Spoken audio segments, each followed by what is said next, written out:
والصلاة والسلام على من لا نبي بعده ولا رسول بعده ولا كتاب بعده أما بعد فأعوذ بالله من الشيطان الرجيم بسم الله الرحمن الرحيم يا أيها الذين آمنوا استعينوا بالصبر والصلاة إن الله مع الصابرين وقال رسول الله صلى الله عليه وسلم فاطمة بدعة مني او کما قال صلی اللہ تعالی علیہ وسلم۔ میرے عزیزو بھائیو دوستو بزرگو، رمضان محرم الحرام کا آخری جمعہ ہے اور محرم کے حوالے سے آج آپ حضرات کے سامنے حضرت فاطمہ الزہرا رضی اللہ عنہا کی شادی کا احوال ذکر کرنا ہے۔ حضرت فاطمہ رضی اللہ عنہا حضرت صلی اللہ علیہ وسلم کی سب سے زیادہ چہیتی اور لاڈلی بیٹی ہیں۔ حضرت صلی اللہ علیہ وسلم کو حضرت فاطمہ رضی اللہ عنہ سے اتنی زیادہ محبت اور حضرت فاطمہ رضی اللہ عنہ کو بھی حضرت صلی اللہ علیہ وسلم سے اتنی محبت تھی۔ عام طور پر باپ کے دل میں بیٹوں کی جو محبت ہوتی ہے، بیٹیوں کی محبت اس سے بڑھ کر ہوتی ہے، اور بیٹیاں بھی ماں باپ سے بیٹوں کے مقابلے میں زیادہ پیار کرتی ہیں اور زیادہ خیال کرتی ہیں۔ حضرت صلی اللہ علیہ وسلم کی صاحبزادی حضرت فاطمہ رضی اللہ عنہا بہت ہی چہیتی اور لاڈلی بیٹی حضرت صلی اللہ علیہ وسلم کی جب بیٹی بڑی ہو جائے، اولاد بڑی ہو جائے، تو والدین کو فکر ہوتی اس کی شادی کرنے کی۔ حضرت فاطمہ رضی اللہ عنہا کے لیے بھی کئی رشتے آئے، بڑے بڑے لوگوں نے رشتے دیے۔ حضرت صلی اللہ علیہ وسلم نے کسی رشتے سے انکار نہیں کیا اور اقرار بھی نہیں کیا، خاموشی اختیار فرمائی۔ میرے عزیزو بھائیو، شادی، لڑکے اور لڑکی کی جب شادی کی بات ہوتی ہے تو عام طور پر شادی میں 4 مرحلے ہوتے ہیں۔ ہم یہ دیکھیں کہ کائنات کی اتنی عظیم لڑکی جو سید الانبیاء حضرت محمد مصطفیٰ صلی اللہ علیہ وسلم کی صاحبزادی ہیں، ان کے یہ مراحل کیسے طے ہوئے؟ پہلا عام طور پر 4 مرحلے ہوتے ہیں۔ پہلا مرحلہ منگنی کا، ہماری زبان میں۔ دوسرا مرحلہ نکاح کی تقریب، شادی کی محفل جس میں نکاح ہوتا ہے، اور تیسرا مرحلہ جہیز، اور چوتھا مرحلہ رخصتی۔ یہ عام طور پر 4 مرحلے ہوتے ہیں شادی میں۔ سیدہ کائنات حضرت فاطمہ الزہرا رضی اللہ عنہا کی شادی کی یہ 4 مرحلے اتنی سادگی، اتنی پروقار طریقے سے ہوئی کہ کوئی اس کا تصور بھی نہیں کر سکتا کہ کتنی سادگی تھی۔ سب سے پہلے جو منگنی کا مرحلہ ہے، اتنی سادگی سے طے ہوا۔ حضرت ابوبکر رضی اللہ عنہ اور حضرت عمر رضی اللہ عنہ نے جب یہ دیکھا کہ بہت سارے لوگوں کے رشتے آئے، بڑے بڑے لوگوں کے رشتے آئے، حضرت صلی اللہ علیہ وسلم نے کسی کو ہاں نہیں کہا۔ یہ دونوں حضرات نبی صلی اللہ علیہ وسلم کے مزاج کو سمجھنے والے تھے۔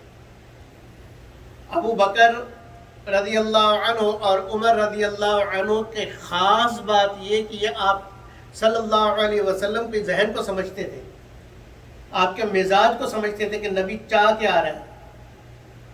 چنانچہ یہ دونوں حضرات حضرت علی رضی اللہ عنہ سے ملے اور حضرت علی رضی اللہ عنہ سے یہ بات کہی کہ تم حضرت فاطمہ کے لیے رشتہ کیوں نہیں ڈالتے ہو، بات کیوں نہیں کرتے ہو، نبی صلی اللہ علیہ وسلم سے جا کے بات کرو کہ نبی صلی اللہ علیہ وسلم تمہیں داماد بنا لے۔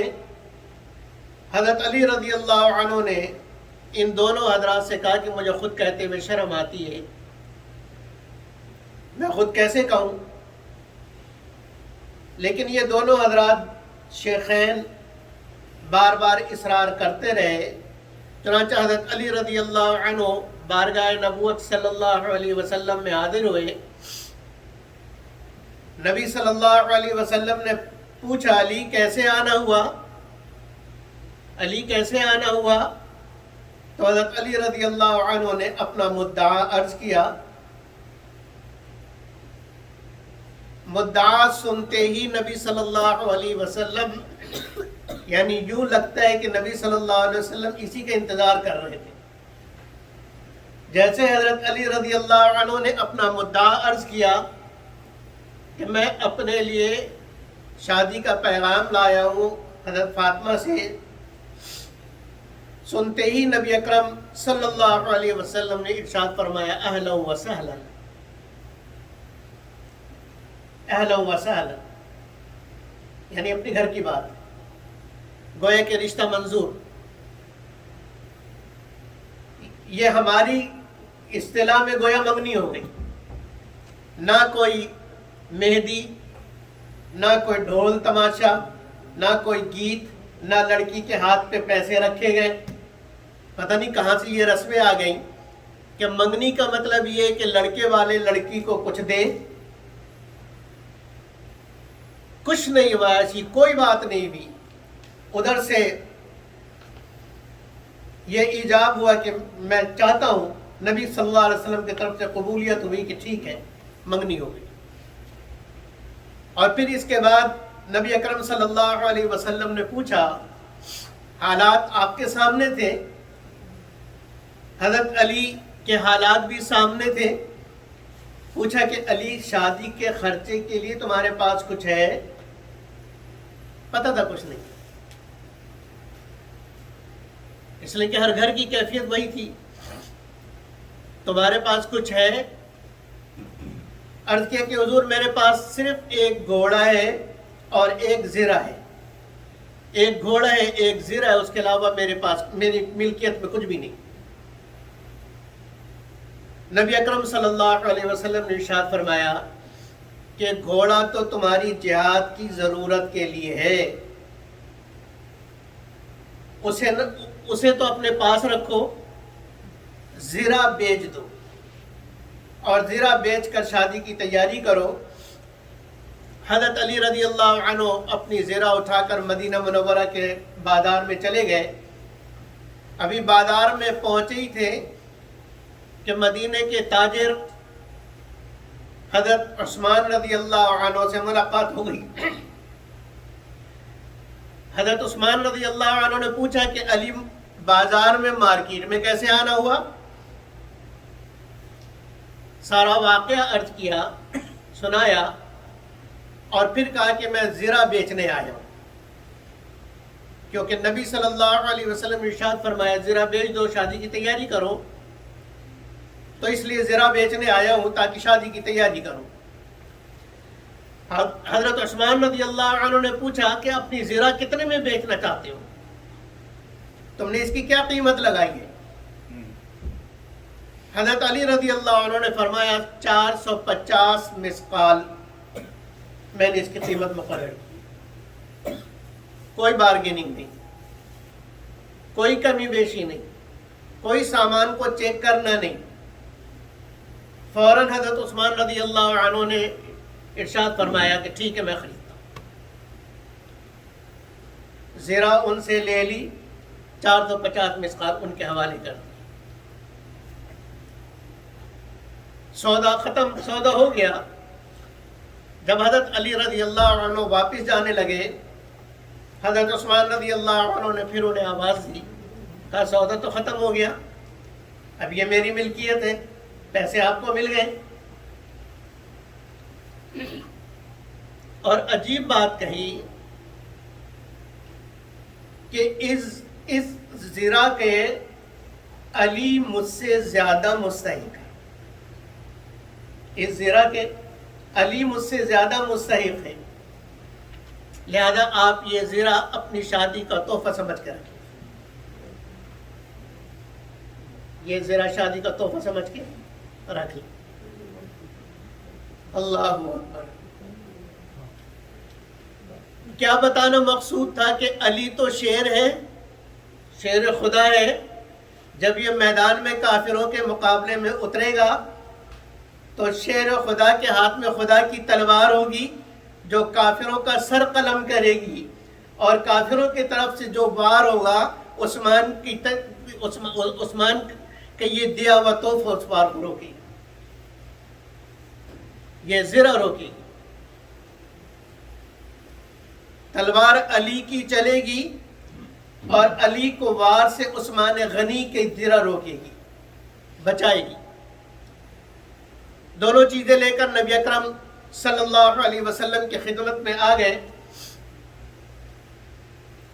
اب یہ دیکھیے کتنا بڑا پروپیگنڈا ان حضرات کو آپس میں لڑانے کے لیے کہ حضرات شیخین اور حضرت عمر، حضرت ابو بکر رضی اللہ عنہ اور ان کا آپس میں تعلق، ان واقعات سے پتہ چلتا ہے کہ ان کا آپس میں کتنا گہرا تعلق تھا اور کتنا زیادہ پیار تھا، کتنی زیادہ محبت تھی ایک دوسرے کو۔ نبی اکرم صلی اللہ علیہ وسلم نے وہ 400 مسقال حضرت علی سے لے لیے اور دیا کس کو؟ حضرت ابو بکر رضی اللہ عنہ، اور کہا کہ جاؤ شادی کا سامان خرید کے لے آؤ، جو ضرورت کی چیزیں ہیں علی کے لیے وہ خرید لاؤ۔ ابو بکر رضی اللہ عنہ کو کیوں دیا؟ اس لیے کہ نبی صلی اللہ علیہ وسلم کو معلوم تھا کہ ابو بکر میرے مزاج کو سمجھتا ہے، اس کو معلوم ہے کہ کیسی چیزیں مجھے پسند ہیں، کیسی چیزیں پسند نہیں ہیں۔ چنانچہ حضرت ابو بکر رضی اللہ عنہ نے سامان خریدا اور حضرت علی رضی اللہ عنہ کے یہاں پہنچا دیا۔ اس کے بعد جب یہ مرحلہ طے ہو گیا تو اگلا مرحلہ شادی کی تقریب، جس کو تقریب نکاح مسنون کے نام سے ہم جو ہے کارڈوں میں چھاپتے ہیں، وہاں کوئی کارڈ نہیں چھپے۔ نبی اکرم صلی اللہ علیہ وسلم نے صحابی سے فرمایا کہ جاؤ فلاں فلاں فلاں فلاں کو دعوت دے کر آ جاؤ کہ علی کا نکاح ہے محمد صلی اللہ علیہ وسلم کی بیٹی سے، اس نکاح میں شرکت کریں۔ چنانچہ وہ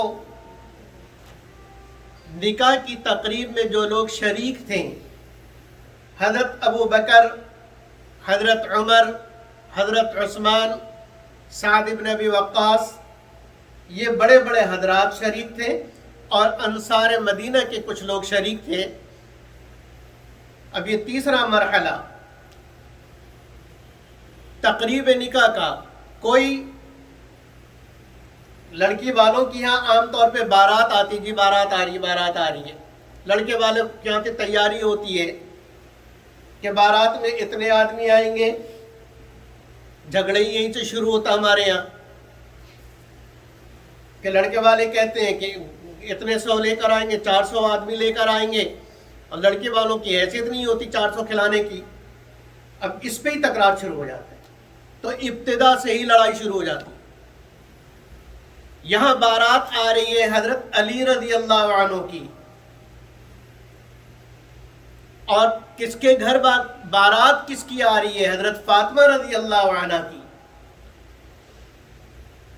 حضرت علی رضی اللہ عنہ کی بارات آئی جس میں حضرت علی رضی اللہ عنہ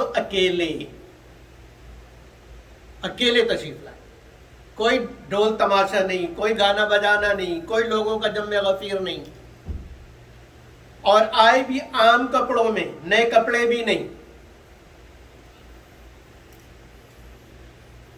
نبی اکرم صلی اللہ علیہ وسلم کے سامنے آ کر بیٹھ گئے، اور یہ حضرات بھی بیٹھ گئے، گویا کہ نکاح کی مجلس تیار ہو گئی، تقریب نکاح شروع ہو گیا۔ حضرت صلی اللہ علیہ وسلم نے خطبہ پڑھا، اور خطبے کے بعد ایجاب و قبول کروایا کہ میں اپنی بیٹی فاطمہ بنت محمد کا نکاح 400 مسقال پر تم سے کرتا ہوں، تم قبول کرتے ہو؟ علی رضی اللہ عنہ کی طرف سے قبولیت ہوئی، جو ہمارے یہاں طریقہ ہے۔ اس کے بعد دعا ہو گئی، اور نبی اکرم صلی اللہ علیہ وسلم نے یہ فرمایا، حضرت ابو بکر حضرت عمر رضی اللہ عنہ کی طرف اشارہ کر کے، کہ میں تم دونوں کو اس بات پر گواہ بناتا ہوں کہ میں نے اپنی بیٹی کا نکاح علی سے کر دیا۔ اب اگر ابو بکر عمر رضی اللہ عنہ پر جرا کرو گے، ان کو برا بلا کہو گے، تو حضرت فاطمہ رضی اللہ عنہ کے نکاح کے گواہ بھی یہی۔ اگر حضرت عمر حضرت ابو بکر رضی اللہ عنہ کو برا بھلا کہو گے، تو ان کے جہیز کی تیاری بھی کرنے والے یہی لوگ ہیں۔ اگر ان کو برا بھلا کہو گے تو حضرت علی رضی اللہ عنہ کو نکاح کے لیے تیار کرنے والے بھی یہی لوگ ہیں۔ حضرت ابوبکر حضرت عمر رضی اللہ عنہ کو نبی صلی اللہ علیہ وسلم نے شادی کا گواہ بنایا کہ تم دونوں گواہ رہو کہ فاطمہ کا نکاح میں نے علی سے کر دیا۔ نکاح ہو گیا، اور پھر ایک تھال کے اندر کھجوریں تھیں، حضرت صلی اللہ علیہ وسلم نے اہل مجلس میں ان کھجوروں کو تقسیم کر دیا، مجلس ختم، نکاح کی مجلس پوری ہو گئی، کوئی شور شرابہ نہیں، کوئی ہٹو بچو نہیں، کوئی مہمانوں کا جمع غفیر نہیں، کوئی 10 قسم کے ڈشیں نہیں، صرف کھجور، نکاح ہو گیا۔ ایک بات کہ لڑکی کے والدین لڑکی کو جہیز دیتے ہیں، حضرت صلی اللہ علیہ وسلم نے جہیز دیا اپنی بیٹی کو، ایک پلنگ، ایک مشکیزہ پانی بھرنے کے لیے، ایک چکی آٹا پیسنے کے لیے، ایک گدا جس میں کھجور کی پتے اور چھال بھری ہوئی تھی، یہ کل جہیز تھا حضرت فاطمہ رضی اللہ عنہ۔ کائنات کی سب سے بڑی عورت اور اس کا جہیز، جو کائنات کے سب سے بڑے آدمی حضرت محمد رسول اللہ صلی اللہ علیہ وسلم کی طرف سے دیا گیا، ساری کائنات کا سردار، جس کے انگلی کے اشارے سے چاند 2 ٹکڑے ہو جائے، جس کے کہنے سے درخت اپنی جگہ چھوڑ کر چل پڑے، جس کے ہاتھ میں یہ سب کچھ، اپنی بیٹی کو جہیز کیا دے رہے؟ یہ 4 چیزیں جو میں نے عرض کی، اور سب سے بڑی عورت ان کا جہیز یہ ہے۔ اسلام نے شادی کو بہت آسان رکھا ہے، ہم نے مشکل بنا دی ہے۔ جہیز بھی ہو گیا، نکاح بھی ہو گیا، اب مرحلہ آتا ہے رخصتی کا، 4تھا مرحلہ شادی میں رخصتی کا، کہ بیٹی کو رخصت کرنا ہے۔ حضرت صلی اللہ جب رخصتی کا وقت آیا، حضرت ام ایمن رضی اللہ عنہ حضرت علی رضی اللہ عنہ کی طرف سے حضرت فاطمہ رضی اللہ عنہ کو لینے آ گئی.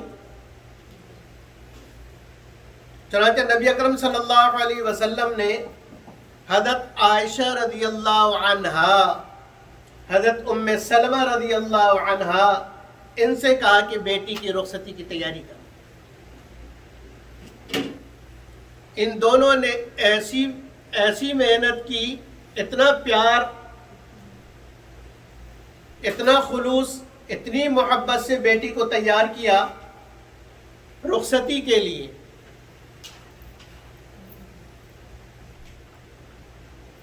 جس شفقت کا اندازہ نہیں لگا سکتے. اور جب رخصتی کا وقت آیا تو حضرت ام سلمہ رضی اللہ عنہ نے یہ کہا کہ کاش فاطمہ کی والدہ حضرت خدیجہ بھی ہوتی. حضرت فاطمہ کی والدہ حضرت خدیجہ بھی اس وقت ہوتی تو کتنی خوش ہوتی کہ بیٹی کی رخصتی کا وقت ہے، مبارک وقت ہے. بس حضرت خدیجہ رضی اللہ عنہ کا نام سننا تھا کہ وہ جو بیٹی کی رخصتی کا دکھ باپ کے دل میں ہوتا ہے، جو وہ ضبط کرتا ہے، برداشت کرتا ہے، آنکھ سے آنسو نہیں آتے، لیکن کوئی نہ کوئی لمحہ ایسا آتا ہے کہ باپ پھوٹ پھوٹ کے رونے لگتا ہے. جب نبی اکرم صلی اللہ علیہ وسلم کے سامنے حضرت خدیجہ رضی اللہ عنہ کا ذکر آیا تو بس ضبط کا بندھن ٹوٹ گیا اور آپ صلی اللہ علیہ وسلم خوب روئے. حضرت فاطمہ رضی اللہ عنہ بھی ایک طرف بیٹھ کر رونے لگی. قصہ مختصر، رخصتی ہوئی. حضرت ام ایمن رضی اللہ عنہ، یہ بیٹی کی رخصتی ہو رہی ہے، کوئی جلوس نہیں، کوئی سجی سجائی کار نہیں، کوئی سجی سجائی کار نہیں، پیدل رخصتی ہوئی ہے حضرت فاطمہ رضی اللہ عنہ کی. حضرت علی رضی اللہ عنہ کی گھر پہنچا دیا. نبی اکرم صلی اللہ علیہ وسلم نے جاتے ہوئے کہا کہ علی سے کہنا میرا انتظار کرے. یہ ایک سنت جو میں بتانے والا ہوں، یہ تقریباً یہ سنت متروک ہو گئی، اس پر کوئی عمل نہیں کرتا. اللہ کا شکر ہے، الحمدللہ میں خوش نصیب ہوں کہ میرے سسر نے وہ سنت ادا کیا تھا. جو میں نے بڑے بڑے لوگوں میں دیکھا کہ وہ اس کی پرواہ نہیں کرتے. حضرت صلی اللہ علیہ وسلم تشریف لے گئے، ایک پیالے میں پانی منگوایا اور پانی منہ میں ڈالا اور پھر اس پیالے میں کلی کر دیا. گویا کہ وہ لعاب، جس لعاب سے حضرت ابو بکر رضی اللہ عنہ کے جو سانپ نے ڈسا تھا وہ ختم ہو گیا، ٹھیک ہو گیا. وہ لعاب جو حضرت علی رضی اللہ عنہ کے آنکھ میں لگایا تو آنکھ ٹھیک ہو گئی، وہی لعاب اس پیالے میں ڈالا اور پھر حضرت فاطمہ رضی اللہ عنہ کے سامنے اس پانی کے چھینٹے مارے اور حضرت علی رضی اللہ عنہ کے پشت پر، اور پھر دعائیں دیتے ہوئے بارک اللہ شملکما وبارک علیکما وجمع بینکما فی خیر، یہ شادی کی دعا پڑھ کے نبی صلی اللہ علیہ وسلم واپس تشریف لے. یہ ہے میرے محترم بھائیوں اور دوستوں سادگی جو اسلام نے ہمیں سکھائی ہے. اگر امت اس سادگی پہ آ جائے تو ساری دنیا سے میں نکاح آسان ہو جائے، زنا مشکل ہو جائے. جب شادی مشکل ہوتی ہے تو زنا آسان ہو جاتا ہے، اور جب شادی آسان ہو جاتی تو زنا مشکل ہو جاتا ہے. اللہ تعالیٰ معاشرے سے زنا کو ختم کر کے سادگی کے ساتھ شادیوں کو رواج دینے کی توفیق عطا فرمائے. وآخر دعوانا ان الحمدللہ رب العالمین.